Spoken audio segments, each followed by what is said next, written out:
Assalamualaikum warahmatullahi wabarakatuh.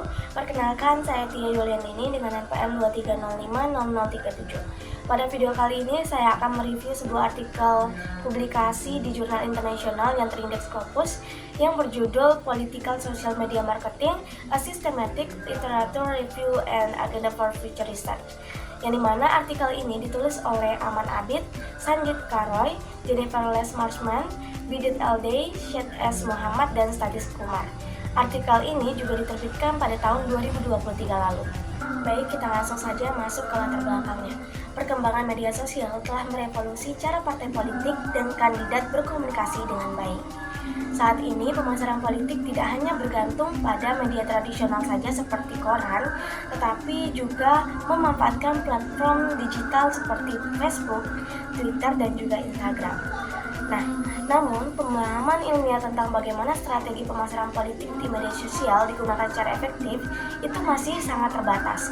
Oleh karena itu, artikel ini bertujuan untuk menyusun tinjauan sistematis atas penelitian-penelitian sebelumnya. Dan juga artikel ini mengembangkan kerangka konseptual serta agenda penelitian di kedepannya. Artikel ini juga membahas tentang literatur review sistematis dari 66 studi akademik yang diterbitkan antara 2011 hingga 2020 yang berkaitan dengan pemasaran politik di media sosial.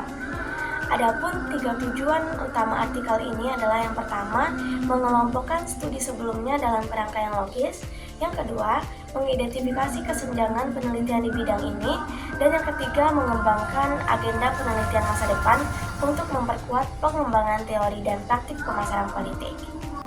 Dalam pengelompokannya, artikel ini dikumpulkan dari database akademik utama seperti Scopus, Web of Science. Dikelompokkan berdasarkan variabel seperti konteks geografis, platform media sosial, pendekatan metodologis, dan teori yang digunakan. Dimensi yang dikaji dalam artikel ini adalah: yang pertama, jenis konten politik di media sosial; selanjutnya, pengaruh konten politik terhadap perilaku pemilih; interaksi antara politisi dan pemilih; kredibilitas sumber informasi publik; dan juga emosi dalam kampanye digital. Yang terakhir adalah hasil penelitian, yang dimana temuan utamanya adalah: yang pertama, dominasi konteks barat, yang dimana ini berarti sebagian besar studi berasal dari negara maju seperti Amerika Serikat dan juga Inggris. Negara-negara berkembang seperti Indonesia, India, dan Brasil itu kurang terwakili. Yang kedua, kurangnya teori yang konsisten. Banyak sekali studi yang bersifat eksploratif tanpa fondasi teori yang kuat. Misalnya, penggunaan teori pemasaran tradisional dalam konteks digital itu masih jarang. Yang ketiga adalah fokus pada kuantitatif. Mayoritas penelitian menggunakan pendekatan kuantitatif dengan metode survei dan analisis konten. Yang keempat, topik terbatas.